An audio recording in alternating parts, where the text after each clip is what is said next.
Morning class. आज Christmas के अवसर पे पहले तो हमारे सभी स्टूडेंट को happy Christmas to all of you. आप सबको क्रिसमस की हार्दिक शुभकामनाएं। हम सब लोग मिलकर के क्रिसमस को भी सेलिब्रेट करेंगे, साथ ही साथ अपनी पढ़ाई को भी कंटिन्यू करेंगे।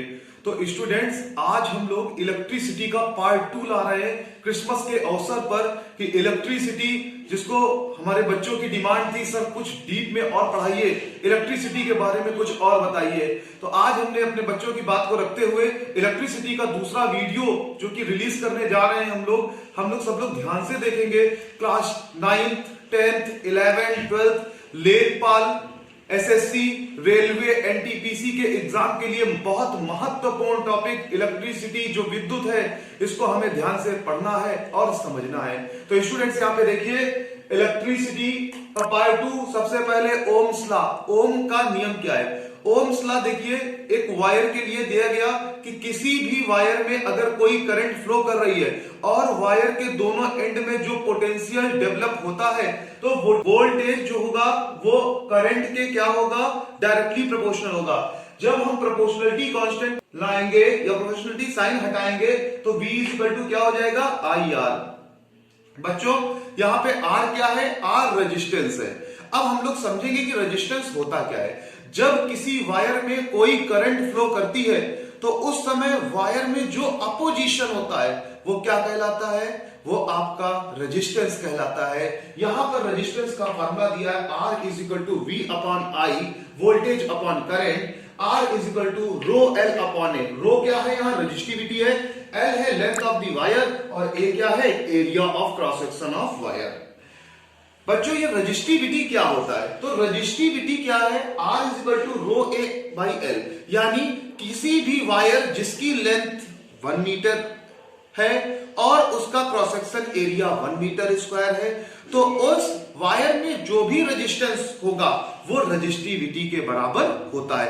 अब बच्चों क्वेश्चन पेपर में आ जाता है कि रजिस्टिविटी की यूनिट क्या होती है, तो यूनिट बेटा मो होती है। यहां पे लिखा हुआ है रजिस्टिविटी की यूनिट क्या होती है, मो होती है। अब बच्चों हम लोग बात करते हैं कि आप लोगों के जो हमारे बोर्ड एग्जाम के लिए क्वेश्चन जिस पर आते हैं, न्यूमेरिकल आते हैं, वो पार्ट हम डिस्कस कर रहे हैं कि सीरीज कनेक्शन क्या होता है, रेजिस्टेंस को कैसे सीरीज में जोड़ा जाए, रेजिस्टेंस को कैसे पैरेलल में जोड़ा जाए और इक्विवेलेंट रेजिस्टेंस का फार्मूला क्या होगा, इस पर हम लोग क्या डिस्कशन करने जा रहे हैं। तो यहां पर देखिए आप, सीरीज कनेक्शन में हमारे पास सर्किट डायग्राम है, R1 R2 R3 3 रेजिस्टेंस है और एक आपकी बैटरी लगी है 12 वोल्ट की, यहां पर की लगी हुई है। अब बेटा यहां पर रेजिस्टेंस जो होगा वो सीरीज रेजिस्टेंस जो निकालेंगे R1 plus R2 plus R3 होता है। पैरेलल रेजिस्टेंस क्या होता है, R1 R2 पैरेलल में लगे हैं और 12 वोल्ट की बैटरी है, तो इसका पैरेलल निकालेंगे तो 1 upon R is equal to 1 upon R1 plus 1 upon R2। इस पर हम लोग 2 क्वेश्चन करेंगे जिससे हमें इसका कॉन्सेप्ट पूरी तरह क्लियर हो जाए।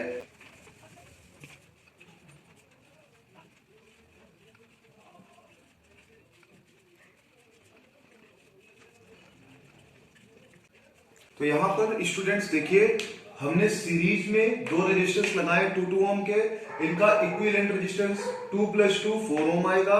सिमिलरली अगर पैरेलल में लगाएं तो resistance 1 upon R is equal to 1 upon R1 plus 1 upon R2, half of add करेंगे तो 1 ओम आएगा।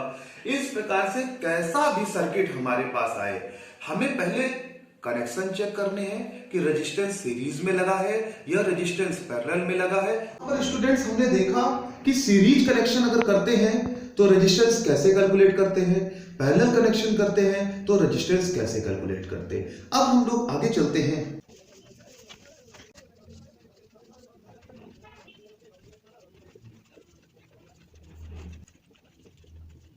तो स्टूडेंट्स यहां पर बात करते हैं हम लोग कूलम्स लॉ की। कूलाम का नियम क्या है, कई बार कॉम्पिटिटिव एग्जाम में, कई बार आपके बोर्ड परीक्षाओं में ये क्वेश्चन आता है कूलाम का नियम क्या होता है।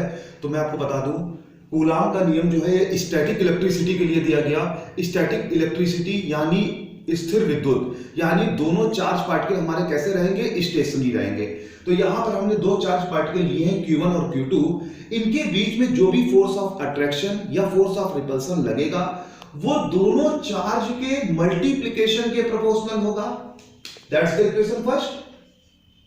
दूसरा, उनके बीच की डिस्टेंस के स्क्वायर के इनवर्सली प्रोपोर्शनल होगा। अब हम दोनों इक्वेशन को कंबाइन करेंगे तो F is equal to 1/4 pi epsilon naught Q1 Q2 by R square. ये हमारा फोर्स का फार्मूला होगा, जो फोर्स ऑफ अट्रैक्शन या रिपल्सन दोनों चार्ज पार्टिकल के बीच में लग रहा है। यहां पे ये दोनों चार्ज पार्टिकल स्टैटिक चार्ज हैं। अब यहां पर बच्चों देखिए, यहां इप्सिलॉन नॉट आया है। इप्सिलॉन नॉट को बोलते हैं परमिटिविटी ऑफ फ्री स्पेस, निर्वात की वैद्युशीलता। निर्वात की वैद्युशीलता की वैल्यू क्या होती है? 8.85 10 की power -12 coulomb square upon newton metre square. बच्चों देखिए, आपको ये वैल्यू याद होनी चाहिए, साथ साथ इसकी यूनिट भी पता होनी चाहिए, क्योंकि एग्जाम में कई बार आपसे पूछा जाता है कि भाई ये बताइए एप्सिलॉन नॉट की यूनिट क्या है। परमिटिविटी ऑफ फ्री स्पेस अलग अलग मीडियम के लिए अलग अलग होता है, ठीक है। अगर एयर मीडियम है तो उसके लिए एप्सिलॉन नॉट की कुछ अलग वैल्यू होगी, ऑयल मीडियम है एप्सिलॉन नॉट की कुछ अलग वैल्यू होगी।